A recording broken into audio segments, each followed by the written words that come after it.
Assalamualaikum warahmatullahi wabarakatuh. Subhanallah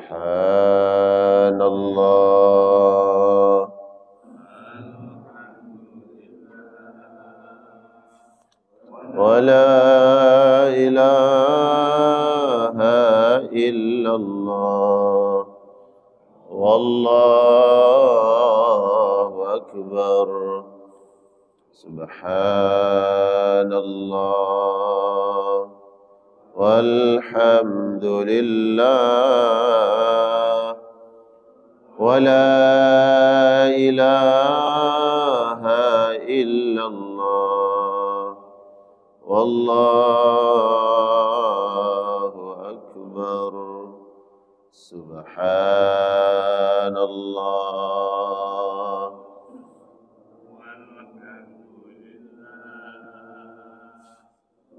wa la ilaha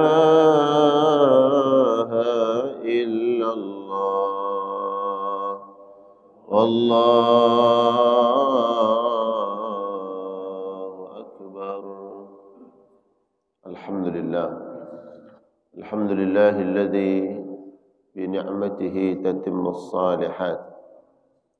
Asyhadu an la ilaha illallah wahdahu la syarika lah wa asyhadu anna Muhammadan abduhu wa rasuluh. Allahumma salli wa sallim wa barik wa karrim ala hadzal nabiyyil karim nabiyina wa rasulina wa syafi'ina maulana Muhammad wa ala alihi wa ashabihi wa man sara ala nahjihi wastanna bi sunnatihi ila yaumiddin, amma ba'du. Qalu subhanaka la ilma lana illa ma 'allamtana innaka antal alimul hakim. Allahumma 'allimna ma yanfa'una wanfa'na bima 'allamtana wa zidna 'ilma wa aslih lana syu'unana kullaha wa la takilna ila anfusina tarfata 'ain. Allahumma inna na'udzu bika min 'ilmin la yanfa' wa min qalbin la yakhsha wa min du'ain la yustajabu lah. Alhamdulillah wa syukurillah. Apa kabar semuanya jamaah? Alhamdulillah, kita bersyukur kepada Allah Subhanahu wa taala. Allah senantiasa mencurahkan nikmat, baik nikmat yang kita minta dalam doa-doa kita ataupun nikmat-nikmat yang Allah berikan kita tidak pernah minta kepada Allah Subhanahu wa taala. Karena kalau kita menghitung nikmat Allah, kita akan mendapati karunia, nikmat, pemberian Allah Subhanahu wa taala yang mungkin kita tidak pernah sampaikan kepada Allah dalam doa-doa kita. Tapi memang Allah Maha Alim, Allah Maha mengetahui apa yang dibutuhkan oleh hamba-hambanya. Maka kewajiban kita adalah bersyukur. Qayyidu ni'amallah bisyukri. Ikatlah nikmat Allah itu agar tetap melekat ada pada diri kita dengan bersyukur kepada Allah. Yang paling mudah dengan mengucapkan alhamdulillah. Kemudian syukur itu terwujud dalam bentuk amaliyah, ketaatan kepada Allah Subhanahu wa taala, mempergunakan nikmat tersebut sesuai dengan kehendak yang memberikan nikmat, yaitu Allah Subhanahu wa taala. Salawat dan salam tercurah limpahkan kepada Rasul yang mulia sallallahu alaihi wasallam, kepada keluarga, seluruh sahabat-sahabatnya. Kesejahteraan, keselamatan, kemenangan Allah berikan kepada umat Nabi Muhammad sallallahu alaihi wasallam. Bil khusus kita doakan saudara-saudara kita yang ada di Gaza, Palestina. Semoga Allah Jalla Sya'nuh dengan rahmat dan kasih sayangnya. Allah jaga, Allah lindungi mereka dengan kekuasaannya. Allah Subhanahu wa taala, Allah berikan futuhat, kemenangan. Allah berikan kejayaan untuk agama Nabi sallallahu alaihi wasallam. Allah berikan kemuliaan untuk umat Nabi Muhammad sallallahu alaihi wasallam. Kita meminta kepada Allah Subhanahu wa taala dengan selawat salam kita kepada Rasulullah, kepada keluarga dan sahabat-sahabat beliau, insyaallah kita semua kelak pantas dan layak mendapatkan syafaat Rasulullah sallallahu alaihi wasallam. Masuk surga tanpa hisab. Amin. Masuk surga bersama anak cucu, keluarga, tanpa hisab, tanpa azab. Amin ya Allah ya rabbal alamin. Jemaah sekalian Allah muliakan, kita lanjutkan kajian kitab Riyadhus Shalihin Imam An-Nawawi rahmatullah alaih. Kita melanjutkan pembahasan tentang salat. Pada pertemuan yang lalu kita sudah membahas tentang perumpamaan ibadah salat yang dilakukan oleh hamba-hamba Allah, yang diwajibkan oleh Allah Subhanahu wa taala, seperti sungai yang mengalir di depan rumah-rumah mereka. Kaitannya dengan ibadah salat. Nah, pagi hari ini bab berikutnya adalah babul amri bil muhafazati 'ala shalawatil maktubat. Bab perintah. Al-amru artinya perintah. Apa Pak yang kita dapat fahami dari sebuah kata perintah? Ya Pak, perintah itu apa? Perintah. Bapak kalau instruksikan anak buah atau anak ya dengan sebuah perintah, apa pesannya di situ? Perintah itu menuntut ya sesuatu yang harus dilaksanakan. Kalau tidak dilaksanakan, berarti ada hukuman, ya kan? Ada balasan, ada ancaman. Itu perintah. Babul amri bil muhafazati 'ala salawatil maktubat. Perintah Allah Subhanahu wa taala untuk menjaga salat-salat yang diwajibkan oleh Allah Subhanahu wa taala. Salawat kata jamak dari as-salah. Salat-salat yang wajib. Ayat Al-Quranul Karim yang dicantumkan oleh Imam An-Nawawi di dalam bab ini adalah surat Al-Baqarah ayat 238. Al-Baqarah 238. Qala Allah Ta'ala, Allah Subhanahu wa taala berfirman, hafizu 'ala salawati wassalatil wusta. Hafizu, peliharalah, jagalah, 'ala salawati, salat-salat yang Allah wajibkan, wassalatil wusta, dan salat wusta. Ya, jadi ada istilah yang Allah sendiri sebutkan istilah ini di dalam Al-Quranul Karim untuk menjelaskan keutamaan daripada apa yang diistilahkan oleh Allah Subhanahu wa taala. Menjelaskan keutamaannya, keistimewaannya, fadilah yang dimiliki, yang terkandung di dalam salat secara khusus dibandingkan salat-salat yang lain. Hafidhu, pelihara, jaga, ala salawati, atas salat-salat fardu. Ya. Jadi perintah untuk menjaga ibadah salat kita. Nah, kata hafidhu dijelaskan oleh para ulama, menjaga salat di sini pertama jaga ketepatan waktunya. Ya, tepat waktu harus dijaga.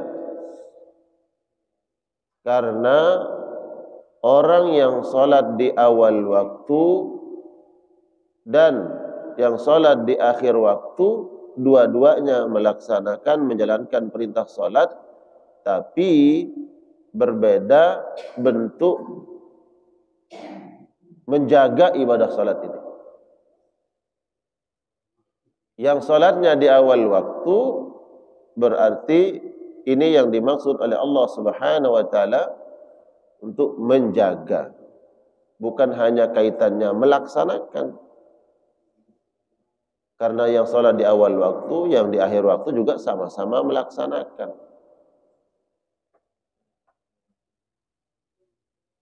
Jadi kata perintah yang ada di dalam ayat ini bukan hanya pada melaksanakan ibadah itu, tapi dilihat juga waktunya. Jagalah ibadah salat-salat yang wajib, baik terkait dengan waktunya.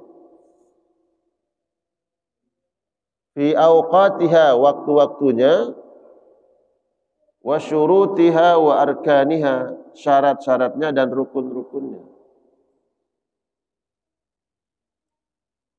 Ada dua orang yang sama-sama melaksanakan ibadah salat wajib, tapi bisa saja di antara kedua ini berbeda pahala yang didapatkan.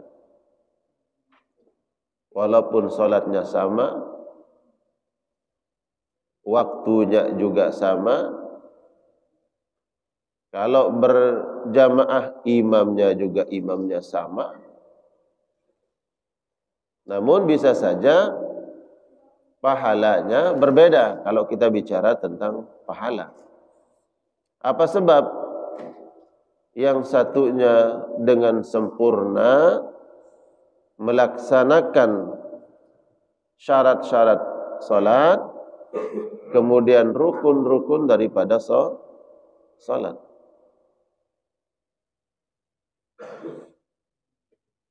Jadi ini apa-apa yang terkait dengan kesempurnaan salat diperintahkan oleh Allah Subhanahu wa taala untuk kita jaga. Bukan salat yang sembarangan, Pak.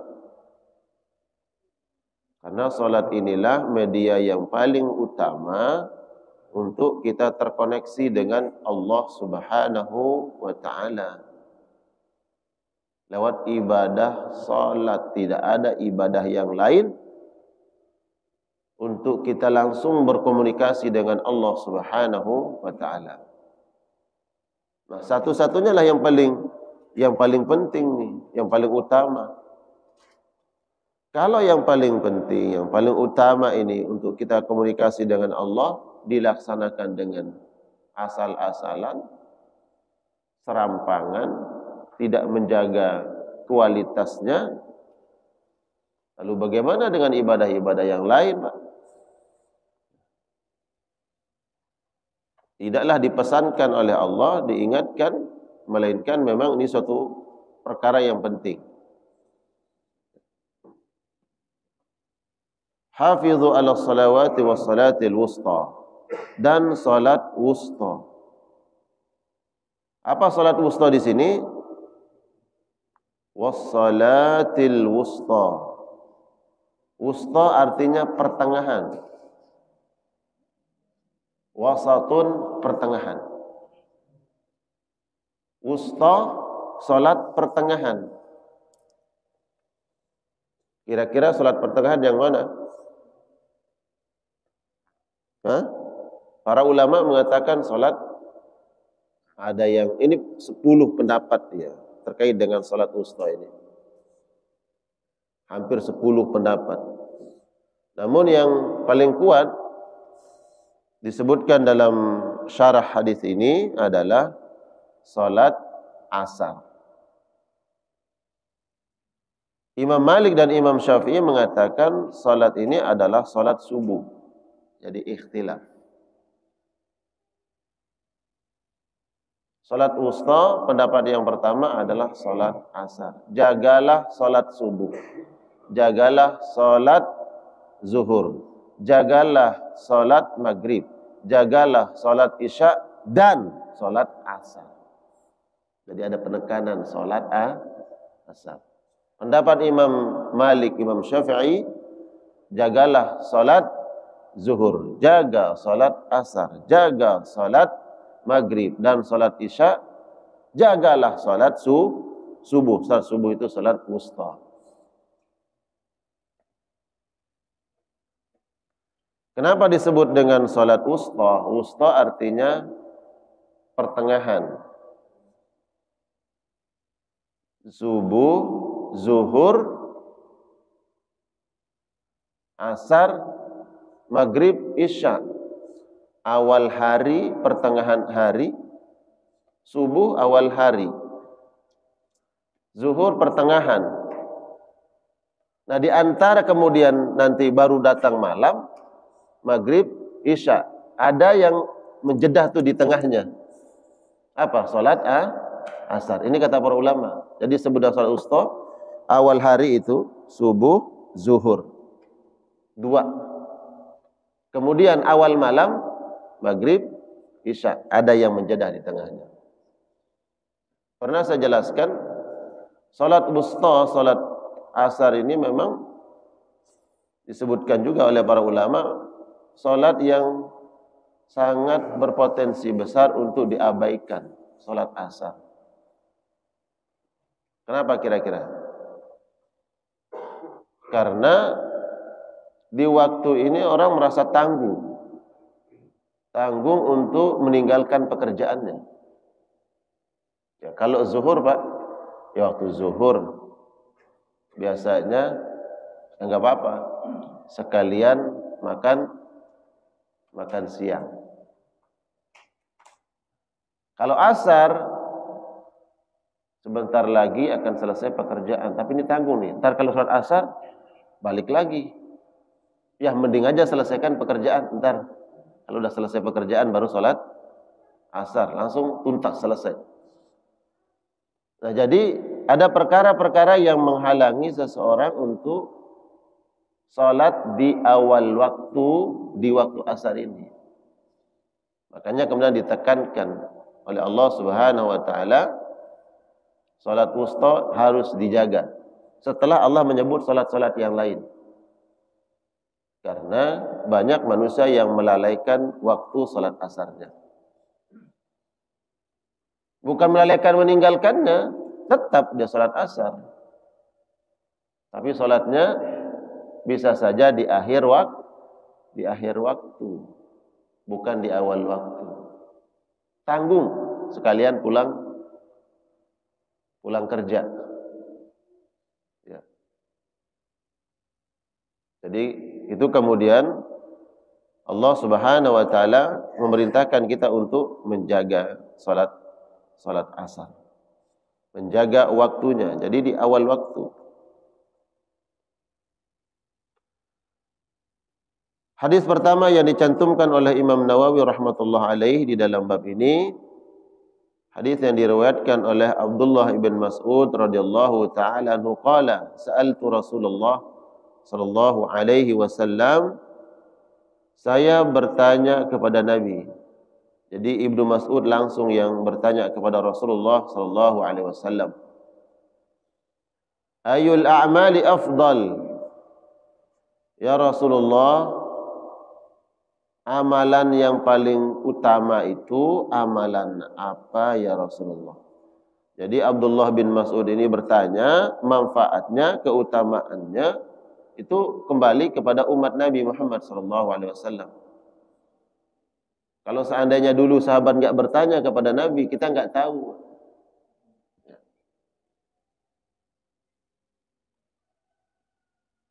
Ya Rasulullah, amal apa yang paling utama? Afdal.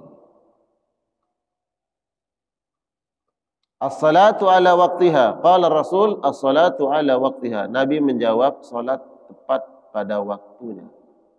Tahu kita, Pak. Hanya saja pengetahuan kita itu terkadang tidak sesuai dengan amaliyah kita. Banyak perkara yang kita tahu, Pak. Seandainya sekarang kita disodorkan 20 pertanyaan tentang salat, karena bab salat ini dari SMP, SMA sampai usia kita sebegini, Pak, sering kita bahas, disodorkan 10 pertanyaan tentang salat, yakin betul semua. Yakin betul semua. Contoh, pertanyaannya gini aja. Apakah sama orang yang berada di saf kedua dengan saf yang pertama? Seandainya pertanyaan pertama saya berikan ke Bapak nih, ABC pilihan. Apakah sama pahala orang yang berada di saf pertama dengan saf kedua? Jawabannya? Hah? Semua tahu kan jawabannya?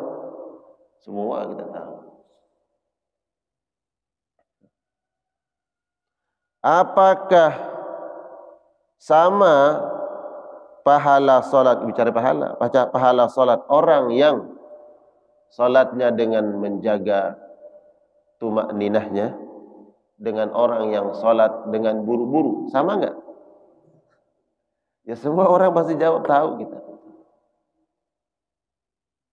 Apalagi yang terkait dengan salat. Apakah sama orang yang paling dahulu datang ke masjid untuk sholat berjamaah dengan orang yang masbuk, sama enggak?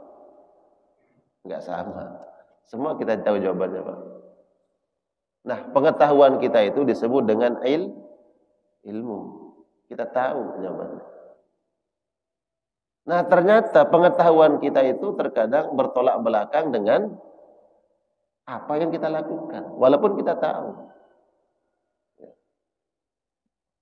Apalagi di luar perkara sholat, Pak. Banyak perkara yang kita tahu tapi tidak sesuai dengan pengetahuan kita. Saf pertama dengan saf kedua kita tahu beda pahalanya. Saf pertama didoakan oleh malaikat, paling besar pahalanya. Tapi kita enggak berebut, ya kan? Kita enggak berebut saf pertama. Jadi hafizu 'ala salawat. Ditanya oleh Abdullah bin Mas'ud Rasulullah SAW, apa amalan yang paling utama? Nabi mengatakan as-salatu 'ala waqtiha, salat tepat pada waktunya. Ala waqtiha, waktunya yang sudah ditetapkan oleh Allah Subhanahu wa taala.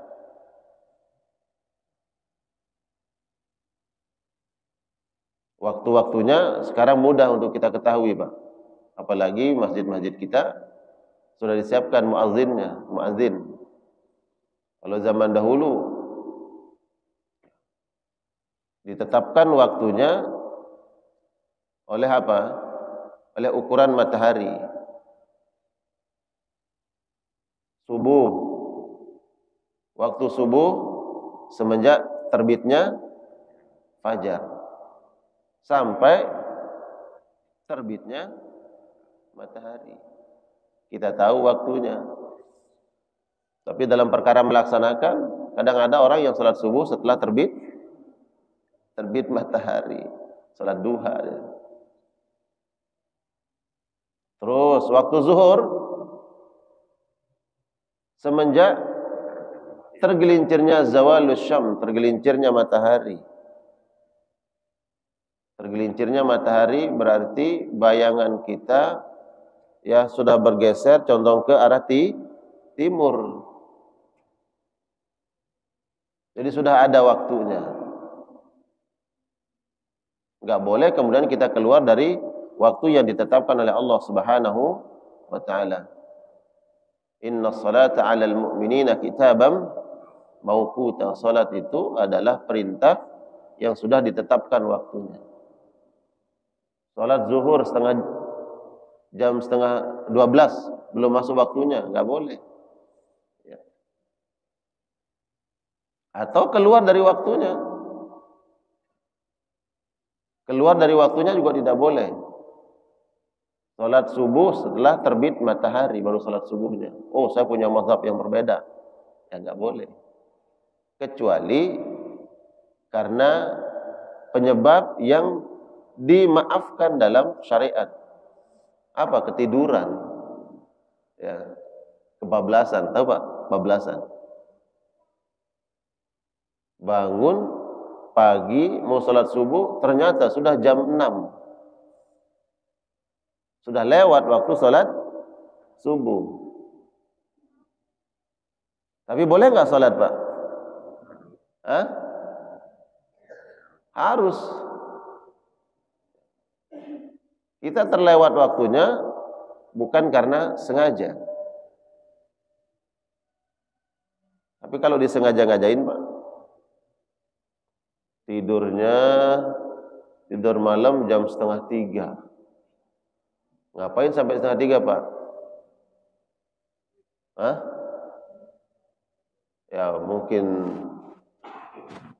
ngobrol atau hal-hal perkara yang tidak ada manfaatnya. Kemudian terlewat waktunya, bangun jam 5:30, tetap sholat, tapi berdosa. Kenapa berdosa? Penyebab dia telat bangun untuk melaksanakan sholat subuh, melalaikan waktu, menghamburkan waktu sia-sia, berdosa. Qultu, kemudian Abdullah bin Mas'ud bertanya setelahnya itu, apa ya Rasulullah setelah sholat tepat pada waktunya? Qala birrul walidain, berbakti kepada kedua orang tua. Qultu, kemudian saya bertanya lagi, tsumma ayu ya Rasulullah, setelahnya apa ya Rasulullah? Al jihadu fi sabilillah, jihad di jalan Allah. Jihad, perang, membela agama Allah, Nabi letakkan di sini pada urutan ketiga. Orang yang mati di jalan Allah, Pak, syahid. Ternyata urutan ketiga di dalam hadis ini yang diriwayatkan oleh Abdullah bin Mas'ud. Karena nanti ada juga yang bukan salat yang pertama kali disebut oleh Nabi SAW. Ada yang siap jihad, Pak? Kalau seandainya sekarang kita dikirim oleh Pak Jokowi untuk jihad ke Palestina, siapa? Ya karena yang berhak nanti kan ulil amri yang mengirim kita. Jihad di Palestina, meninggal di medan perang, syahid di jalan Allah, dijanjikan surga, Pak, selama tidak ada hutang. Barang siapa yang mati di jalan Allah Subhanahu wa taala, baginya surga, kecuali illa alaihi dainun, kecuali punya hutang. Artinya besar pahala jihad di jalan Allah Subhanahu wa taala.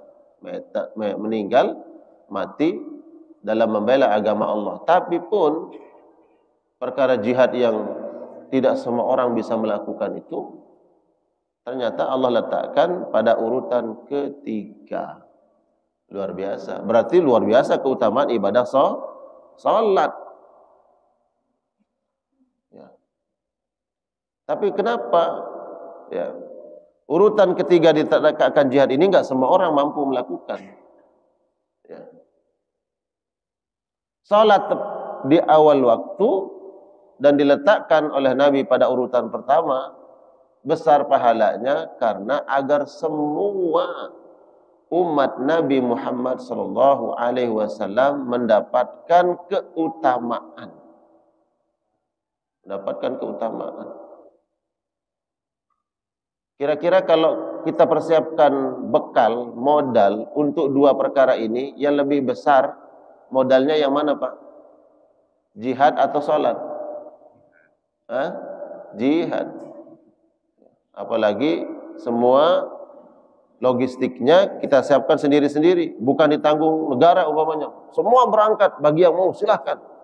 Kita perintahkan, tapi bawa logistik sendiri-sendiri. Ya, bawa beras sendiri, Pak. Ya.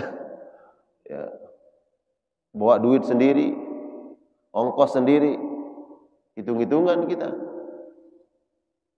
Enggak semua orang bisa.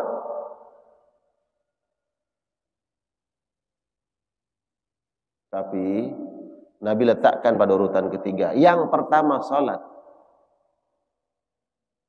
Berapa kira-kira modal kita siapkan untuk salat jamaah, Pak? Hah? Pakai modal beli tiket, Pak, ke masjid? Enggak kan? Kita enggak beli tiket, enggak antri. Ya. Udah tinggal wudhu di rumah, pakai baju berangkat ke masjid. Semua orang dapat itu. Mudah, adil Allah Subhanahu wa taala. Biar enggak protes nanti sama Allah. Saya enggak bisa yang pertama, kenapa? Butuh modal yang besar ya Allah. Modalnya dikit.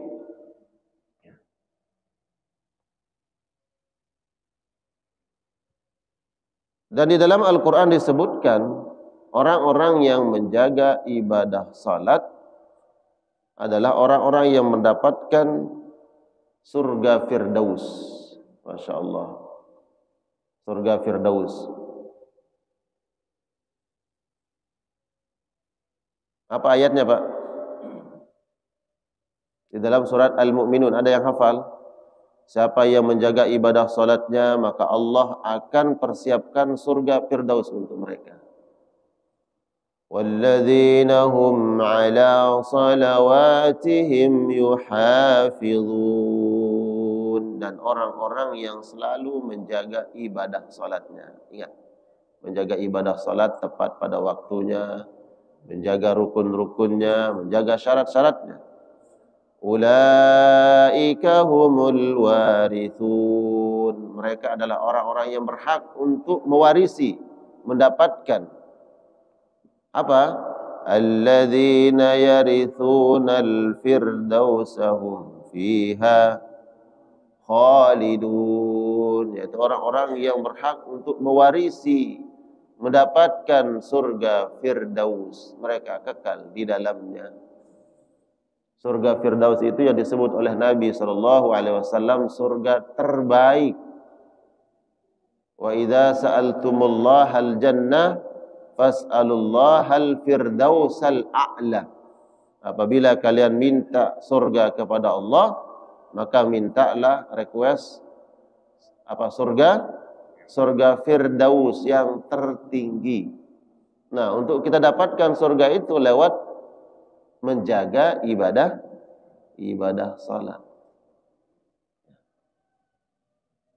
Nah, jadikan di sini amaliyah prioritas kita itu adalah ibadah salat. Jadi kita harus punya nih, Pak, amalan-amalan prioritas. Ya, amalan-amalan istimewa. Para ulama-ulama dahulu, Masya Allah, ini kalau kita membandingkan diri kita dengan para salafus saleh dahulu, ada di antara mereka itu selama 40 tahun tidak pernah ketinggalan takbir pertama bersama imam. Gimana tuh, Pak? 40 tahun. Bukan ketinggalan waktu, Pak. Tidak ketinggalan takbir pertama bersama imam. Kita enggak usah 40 tahun, Pak. 40 hari. Ya. Udah 40 hari enggak kuat. Berapa kira-kira, Pak? Seminggu? Bisa, Pak. Kita catat tuh, Masya Allah. Apalagi kita, Pak, yang sudah diberikan kesempatan oleh Allah Subhanahu wa taala. Kalau dulu masa muda masih bekerja, banyak perkara yang menyibukkan kita. Ya. Saya mengingatkan nih, Pak, karena saya lihat dari ujung ke ujung ini kan memang harus agendakan itu salat berjamaah, jangan ketinggalan takbir pertama bersama imam.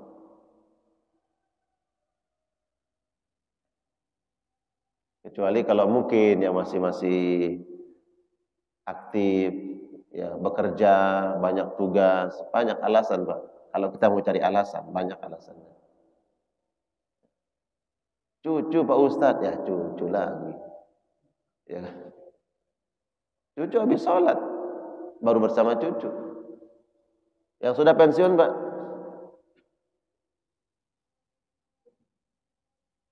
Ini pensiun semua nih.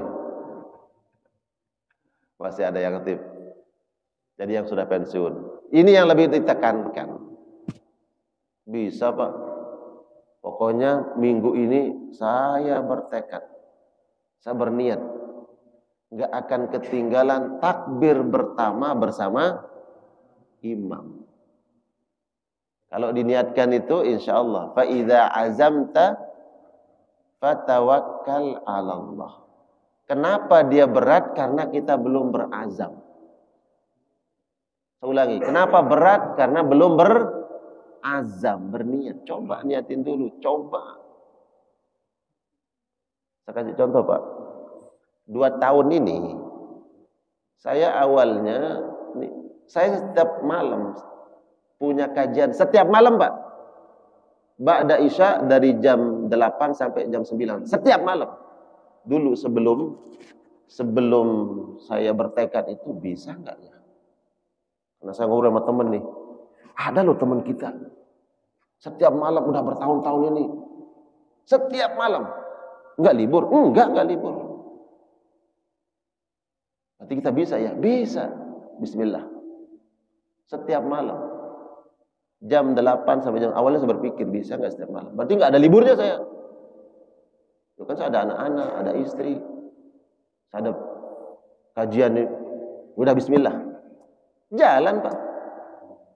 Setiap malam. Kalau saya lagi di jalan, ya tinggal saya melipir ke rest area.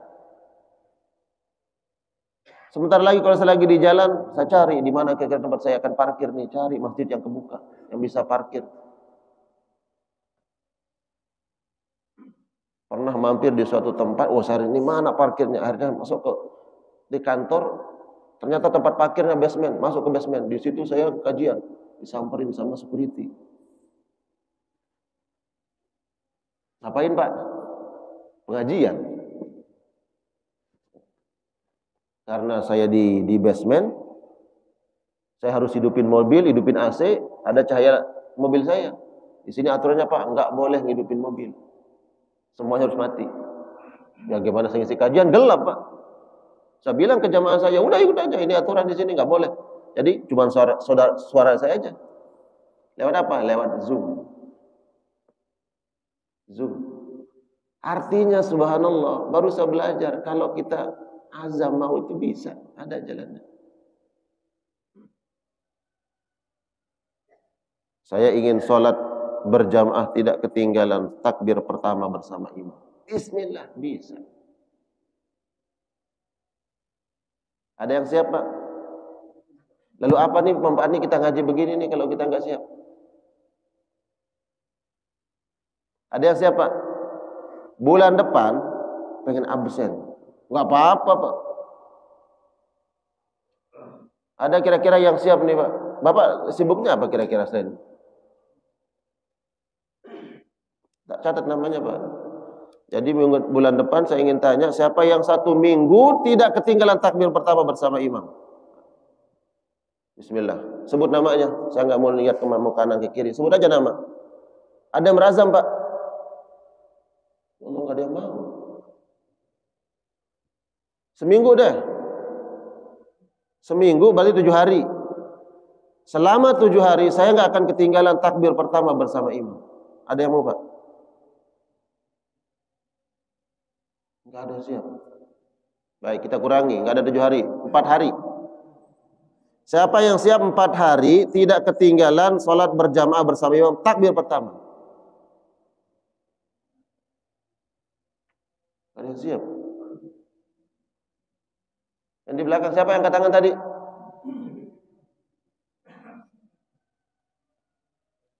Kita kurangi deh. Bukan 4 hari, 3 hari, Pak.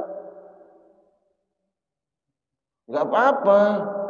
Mengatakan saya yang lakukan ya, enggak apa.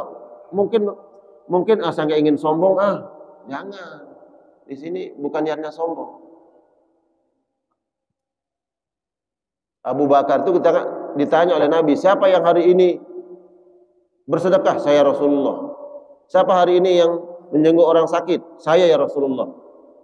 Sampai 4 amalan tuh ditanya di majelis itu, hanya Abu Bakar mengatakan saya ya Rasulullah. Abu Bakar jangan katakan dia sombong. Ibnu Abbas mengatakan, saya ini adalah orang yang hidup dengan beberapa generasi, yang hari ini hanya saya yang masih sampai hari ini dengan para sahabat-sahabat yang dahulu.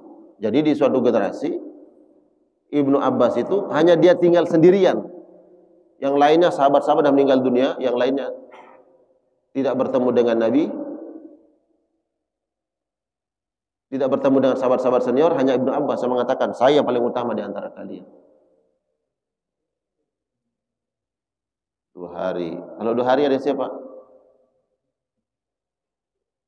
2 hari berarti berapa? 10 waktu. Enggak ketinggalan takbir pertama bersama imam. Insyaallah, atau kalau enggak mau nyebut nama, niatkan insyaallah. Amin. Dan niatkan. Jadi orang-orang yang menjaga ibadah salatnya, yang yuhafizuna 'ala salawat, inilah orang-orang yang kelak mendapatkan surga Firdaus. Kita berusaha, kita berikhtiar memaksimalkan nikmat yang Allah berikan untuk meraih surga Firdaus al-a'la yang tinggi. Alladzina yarithuna al-firdaus hum fiha khalidun, mereka kekal di dalamnya. Barang siapa yang menjaga ibadah salatnya, Allah akan hilangkan kesedihan dalam hatinya. Ya. Dan Allah akan jaga mereka dari keburukan-keburukan. Siapa mereka yang menjaga ibadah salat? Allah akan hilangkan kesedihan dalam hati. Nabi SAW ketika beliau merasakan beratnya dakwah ini, beliau bersama para sahabat berdakwah, kemudian mengalami permusuhan, rintangan, cobaan berat bagi Nabi SAW. Dia panggil Bilal, ya Bilal, kalau begitu ayo kita salat. Ya Bilal, arihna bis salat, ya salat, untuk menenangkan hati kita. Dan Allah sebutkan di dalam surat Al-Ma'arij, innal insana khuliqa halu'a, idza massahu syarru jazua, wa idza massahu khairu manu'a, illal musallin alladzina hum ala salatihim daimun. Manusia ini diciptakan oleh Allah banyak berkeluh kesah. Dapat ini ngeluh, dapat itu ngeluh, enggak dapat lebih ngeluh lagi. Ya, banyak berkeluh kesah. Apabila mendapatkan kebaikan, dia kikir. Ya. Diciptakan dalam keadaan banyak mengeluh. Apabila mendapatkan kebaikan, dia kikir. Kalau mendapatkan keburukan, hatinya gundah gulana. Illal musallin, Allah akan bebaskan orang-orang yang menjaga ibadah salat dari banyak jazu, banyak bersedih. Bahkan mendapatkan kebaikan pun bersedih, mendapatkan nikmat bersedih, bukannya bersyukur. Nah, orang-orang yang menjaga ibadah salatnya, Allah akan jaga hatinya. Jadi Bapak, kalau kita punya masalah, Ibu punya masalah, apapun masalahnya, masalah keluarga, masalah pekerjaan, masalah anak-anak, dirikan salat, jaga ibadah salatnya. Allah akan perbaiki hati kita, Allah akan perbaiki masalah kita. Nah, menjaga itu kembali kepada penjelasan ulama, menjaga waktunya, tidak mengabaikan. Sudah dipanggil oleh Allah, Allahu Akbar, Allahu Akbar, dipanggil oleh Allah. Kira-kira kalau kita memanggil seseorang kemudian acuh orangnya, kecewa enggak Pak? Ya. kecewa. Ada cerita. Seorang suami yang saleh, taat kepada Allah, menjaga ibadah salatnya. Kemudian dia melihat istrinya tidak menjaga salat tepat waktu. Dia nasihati, dia ingatkan. Selalu membantah, entar aja. Kan masih lama waktunya. Tuh udah ada azan salat. Apa ini rewel banget. Entar kan masih banyak, masih panjang waktunya. Berulang kali dia nasihati seperti itu. Dia kemudian berpikir bagaimana cara menasihatinya. Nah, kebiasaan istrinya itu selalu memonitor suaminya kalau suaminya kerja. Langsung terpikir, begini caranya. Setiap suaminya berangkat kerja sampai di kantor, dia minta, tuh kalau sampai kantor kasih tahu ya, kabari ya. Nanti kalau mama telepon, angkat ya. Setiap suaminya berangkat kerja, dia telepon. Udah sampai kantor belum? Udah. Itu kebiasaannya. Nah, suatu hari kemudian dia tidak angkat teleponnya. Istrinya nelpon, satu kali nggak diangkat, dibiarin. Nelpon kedua kali, dibiarin nggak diangkat. Nelpon ketiga kali nggak diangkat. Yang keempat kali baru diangkat. Halo. Bukan nanyain udah sampai kantor, marah-marah. Marah-marah, Pak. Udah sampai kantor belum? Udah. Kenapa tadi telepon nggak diangkat? Marah-marah dia ingin. Dia bilang suaminya apa? Ya masih banyak waktunya kan nanti saya angkat telepon. Ini saya angkat sekarang. Ya tapi kan pertama kali telepon kenapa nggak diangkat? Marah-marah.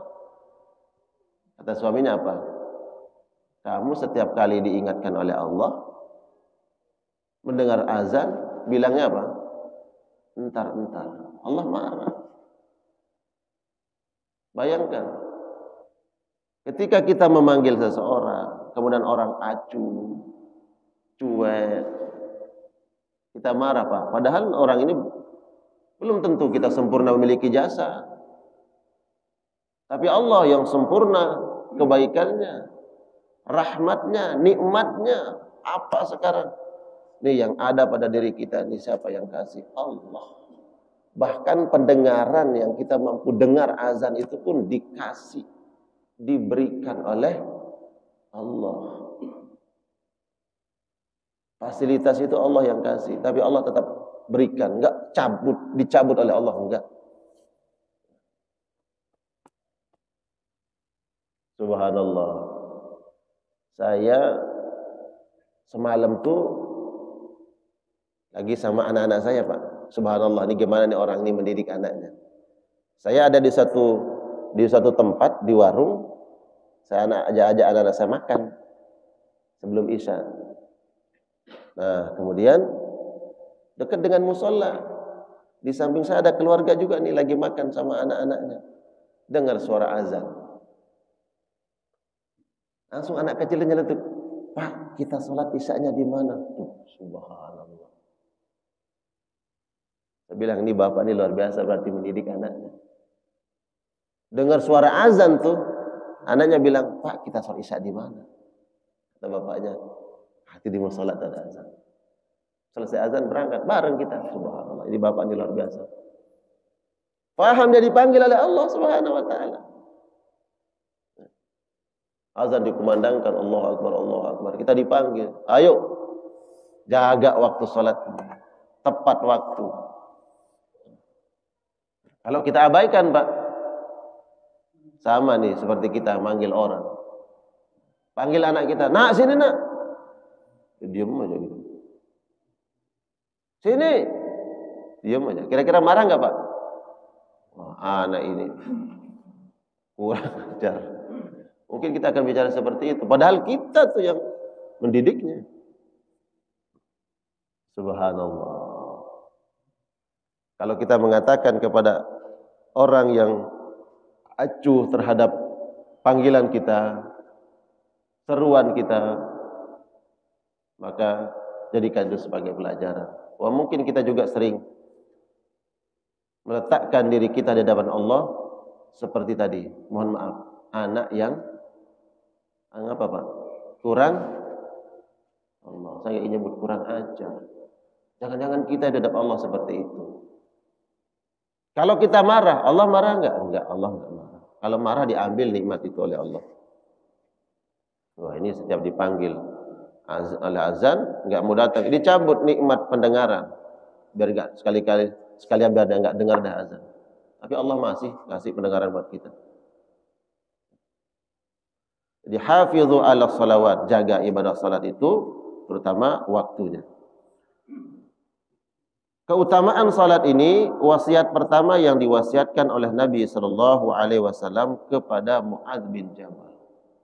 Muadz bin Jabal adalah sahabat delegasi Madinah yang Allah perintahkan Nabi untuk memerintahkan Muadz datang ke Yaman untuk berdakwah. Itu satu-satunya tuh. Jadi Muadz ini berangkat dari Madinah sendirian datang ke Yaman. Diutus oleh Nabi untuk mendakwahi penduduk Yaman. Nah, perintah apa yang pertama diingatkan oleh Nabi sallallahu alaihi wasallam kepada Muadz? Untuk menyeru, mendakwahi orang-orang di Yaman. Beliau Muadz mengatakan bahwa ba'atsani Rasulullah sallallahu alaihi wasallam ila Yaman faqala, aku diutus oleh Nabi ke Yaman berdakwah. Maka beliau berpesan, berwasiat, mengingatkan, innaka la ta'ti qauman min ahlil kitab. Engkau akan datang ke suatu negeri yang mana penduduknya itu ahli kitab. Ahli kitab berarti Nasrani, Yahudi. Ahli kitab. Mereka adalah kaum yang Nabi mereka mendapatkan kitab samawi, Taurat, Injil. Taurat kepada Nabi Musa, Injil kepada Nabi Isa. Yahudi Nasrani adalah ahlul kitab. Fad'uhum ila syahadati an la ilaha illallah. Pertama, yang kau seru mereka adalah masuk gerbang Islam dengan mengucapkan kalimat syahadat. Jadi syahadat. Ajak mereka untuk menyaksikan, ya, mempersaksikan bahwa tidak ada Allah, ya tidak ada ilah yang berhak untuk diibadahi kecuali Allah Subhanahu wa taala. Wa anni Rasulullah, dan sampaikan bahwa datang saat ini seorang nabi, seorang rasul sebagai nabi terakhir, rasul terakhir Muhammad sallallahu alaihi wasallam. Mereka di Yaman katakan ada seorang nabi bernama Muhammad sallallahu alaihi wasallam ada di Yathrib di Madinah. Karena penduduk Yaman mereka dapat kabarnya ada yang belum mampu datang ke Madinah. Maka diajak mereka untuk mengimani Rasulullah sallallahu alaihi wasallam, syahadat. Ini gerbang untuk masuk ke dalam agama Islam. Yang keduanya, fa inhum ata'u lidzalik, kalau mereka menerima dakwahmu, mereka mengucapkan syahadat, fa'alimhum, ajarkan mereka. Masya Allah, ajarkan mereka annallaha ta'ala iftarada alaihim khamsa salawatin fi kulli yawmin wa laylah. Ajarkan mereka bahwa Allah memfardukan kepada mereka, mewajibkan kepada mereka khamsa salawatin, 5 waktu salat, 5 salat setiap hari dan setiap malam. Jadi perkara kedua yang diperintahkan oleh Nabi kepada Muadz untuk disampaikan ke penduduk Yaman adalah perintah salat, bukan yang lain. Ini kedudukan salat dalam Islam. Setelah syahadat, kemudian salat. Dibangun ibadah salat ini di atas syahadat. Dan hadis Nabi SAW yang menjelaskan perbedaan antara orang-orang beriman dengan orang-orang yang kafir adalah ada pada salatnya. Orang mengaku beriman kepada Allah, tapi kalau tidak salat, berarti dia digolongkan masuk kepada kufur. Kufur. Kalau meninggalkan salat karena menganggap salat tidak wajib, maka kufur i'tikadi juga kufur. Artinya dia keluar dari Islam. Ada orang yang enggak sholat, ditanya kenapa enggak sholat? Enggak wajib. Salat itu enggak wajib. Kufur dia. Tapi kalau dia meninggalkan salat karena bisa saja karena kusala, malas, maka dia berdosa besar. Tidak kufur, tidak dikatakan kafir, tapi berdosa besar. Meninggalkan salat karena tadi tidak, dia menganggap wajib tapi mungkin karena malas, mengatakan nanti saja waktunya kalau sudah tua baru kita rajin salat, maka dia berdosa besar. Salat sebagai cahaya. Abdullah bin Umar mengatakan, "Man hafaza 'ala salawat falahu nuran." Barang siapa yang menjaga ibadah salatnya, maka Allah akan berikan cahaya baginya. Cahaya. Ditanya, cahaya seperti apa? Cahaya ketika nanti di akhirat semua orang berada dalam kegelapan. Allah berikan cahaya. Lalu di dunia cahaya apa? Basirah. Basirah, cahaya yang menuntun seseorang untuk melihat kebenaran, faham dan mengerti ini yang hak, ini yang benar, ini yang halal, ini yang haram lewat dia menjaga ibadah salat. Jadi orang yang menjaga ibadah salatnya Allah akan berikan basirah, tahu oh ini halal, ini haram. Tahu bukan hanya sebagai ilmu pengetahuan. Banyak orang yang tahu perkara yang haram tapi dia langgar. Nah, basirah itu adalah orang faham ini halal, ini haram, tapi dia menjaga. Berarti seseorang yang menjaga ibadah salatnya Allah akan berikan basirah. Nah, makanya lihat orang, Pak. Kalau kita ingin memberikan kepercayaan kepada seseorang, kepercayaan, maka lihat bagaimana dia menjaga ibadah salatnya. Karena ibadah salat ini akan berdampak pada basirah. Basirah itu dia faham ini halal, ini haram. Bukan hanya sebatas ilmu. Kalau hanya sebatas ilmu, banyak orang yang faham, banyak orang yang ngerti. Tapi basirah itu dia faham, oh ini halal, ini haram, dia lakukan. Halal dia ambil, boleh dia lakukan, haram dia tinggalkan. Itu basirah. Lewat apa? Lewat salat. Jadi kalau kita menginginkan anak-anak kita tuh memiliki basirah, tekankan ibadah salat ya Pak. Sehingga faham nanti, oh ini nasihat orang tua. Oh ini perintah orang tua, ini larangan orang tua. Allah berikan basirah. Tekankan pada ibadah salat. Tapi jamaah sekalian Allah muliakan, kajian kita pada pagi hari ini perintah Allah Subhanahu wa taala untuk menjaga ibadah salat. Lanjutan daripada hadis-hadis yang sudah kita bahas. Keutamaan salat seperti sungai yang mengalir di depan rumah kita. Terus nih, kalau berulang kali kita bahas tentang keutamaan salat ini, maka kita berharap ada semangat untuk terus memakmurkan masjid, menjaga ibadah-ibadah salat kita. Kapan kita menang umat Islam? Umat Islam hari ini seperti buih di atas lautan, terombang-ambing. Banyaknya, tapi kualitasnya kita cuma bisa teriak-teriak hari ini kan, tapi kita nggak ditakuti. Biaran aja teriak-teriak, toh nggak ada dampaknya, kita kuat. Musuh tidak takut kepada kita. Apa sebab? Ya mungkin karena masjid-masjid kita masih banyak yang kosong.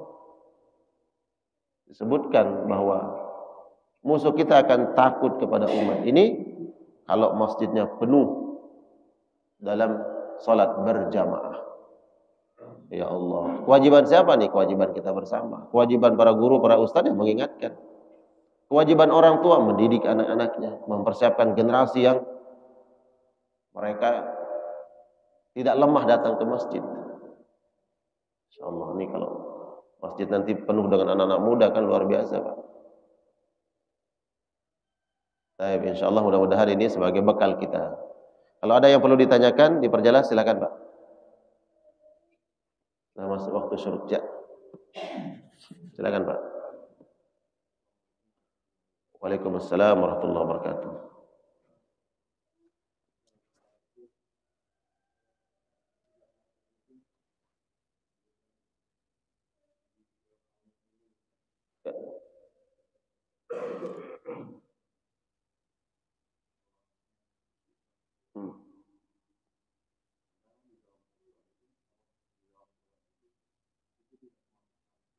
Ya.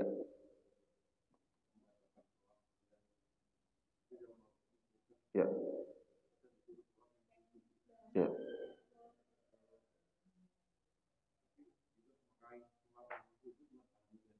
Ya. Ya.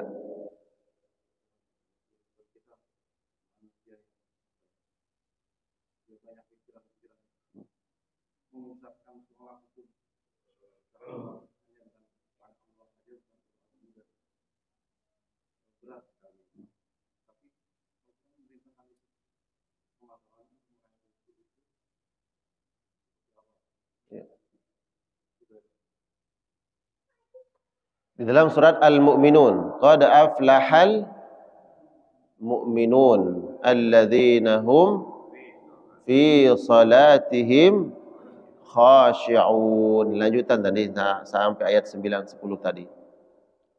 Orang-orang inilah yang akan nanti mendapatkan surga Firdaus. Kriteria pertama yang Allah sebutkan ahli Firdaus ini adalah mereka yang fi salatihim khashi'un, yang di dalam salatnya mereka khusyuk. Ya, khusyuk. Baik. Subhanallah, kata khusyuk. Khusyuk agak mirip dengan khasyah. Khasyah artinya takut. Saya ulangi. Khasyah artinya takut. Allah mengatakan tentang orang-orang yang memiliki ilmu, innama yakhshallaha min ibadihil ulama.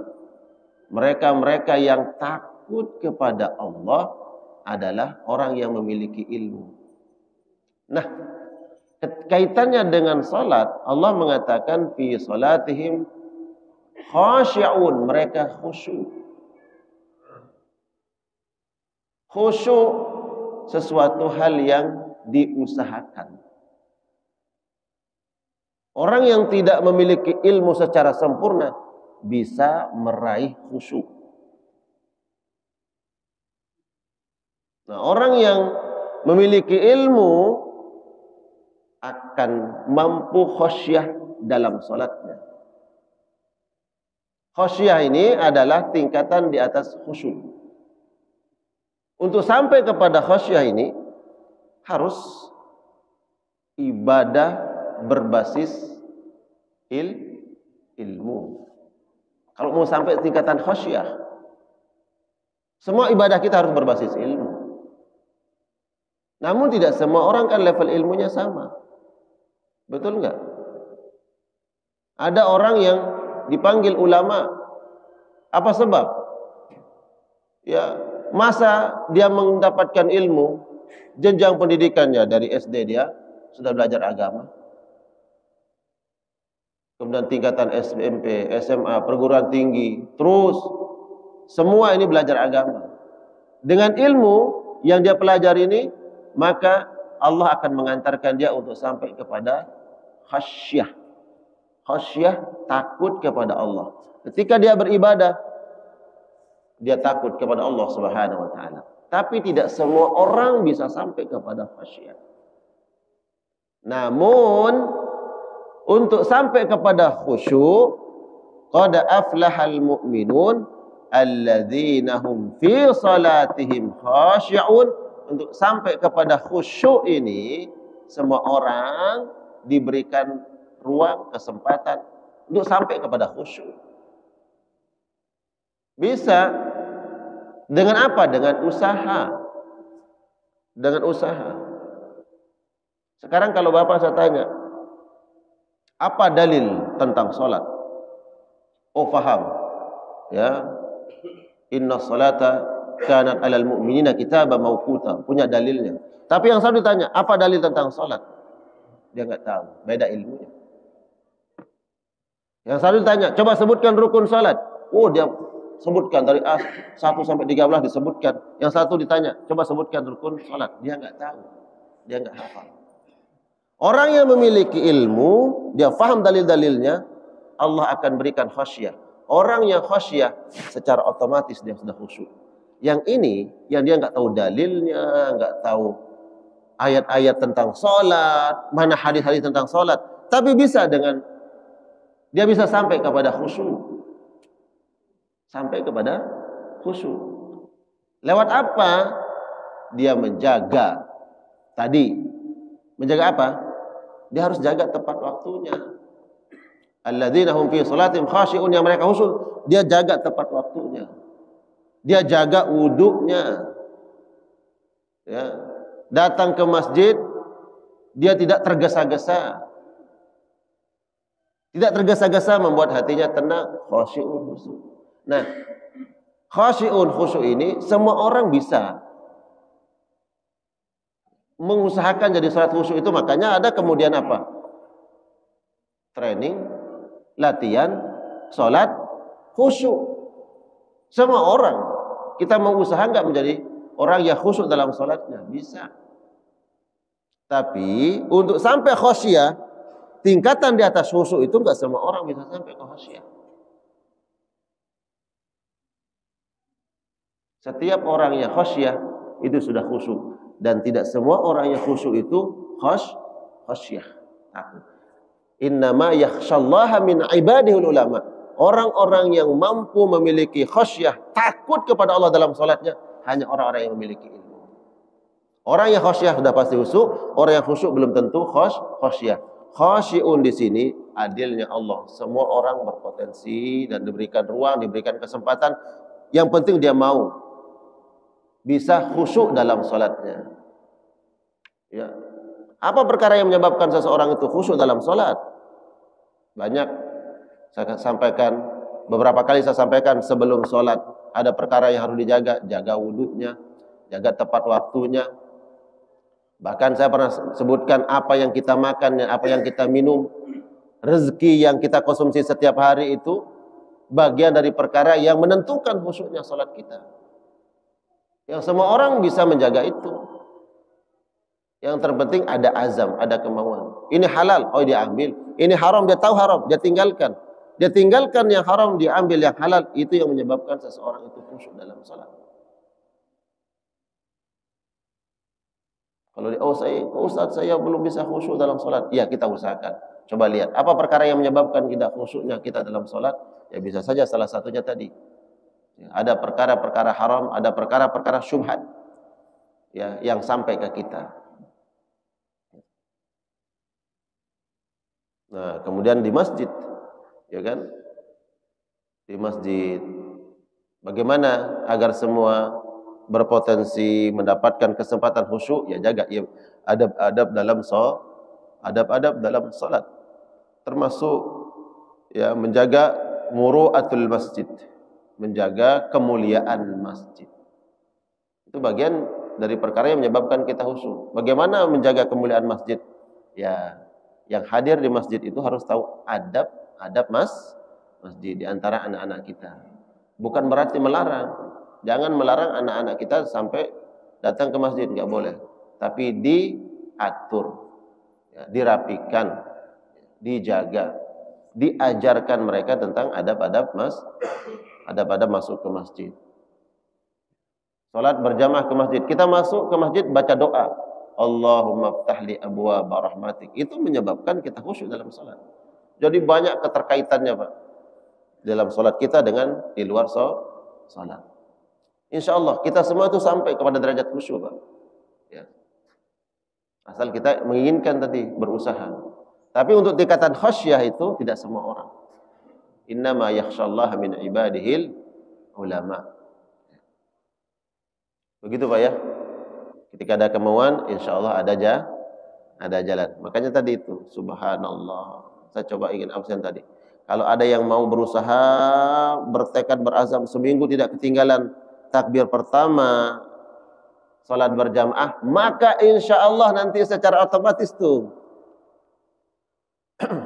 Hari pertama, hari kedua, betul, ternyata sampai 1 pekan, 7 hari, ternyata tidak ketinggalan.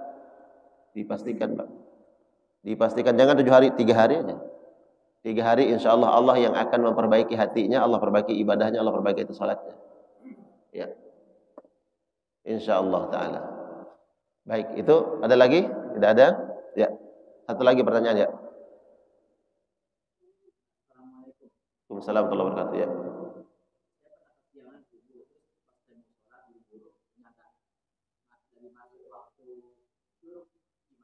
Ya. Tetap enggak. Jadi memang hukum pertamanya dilarang sholat ketika terbit matahari. Itu hukum awalnya. Adapun kalau karena penyebab kita telat sholat, maka sholat di waktu yang terlarang boleh.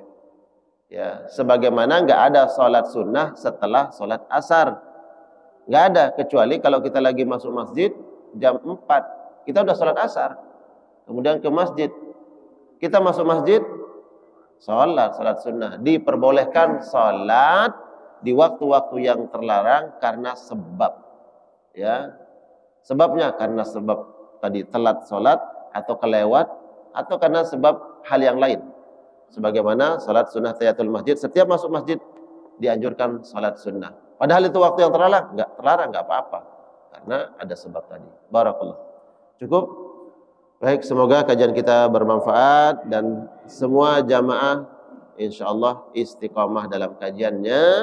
Ilmu yang kita dapatkan dibantu oleh Allah untuk kita amalkan insyaallah. Terutama tadi, mudah-mudahan ini berazam salat berjamaah tidak ketinggalan takbir pertama insyaallah. Kita tutup dengan doa kafaratul majlis. Subhanakallahumma bihamdika asyhadu an la ilaha illa anta astaghfiruka wa atubu ilaik. Wa sallallahu ala nabiyyina Muhammad wa ala alihi wa ashabihi wa sallam. Assalamualaikum warahmatullahi wabarakatuh.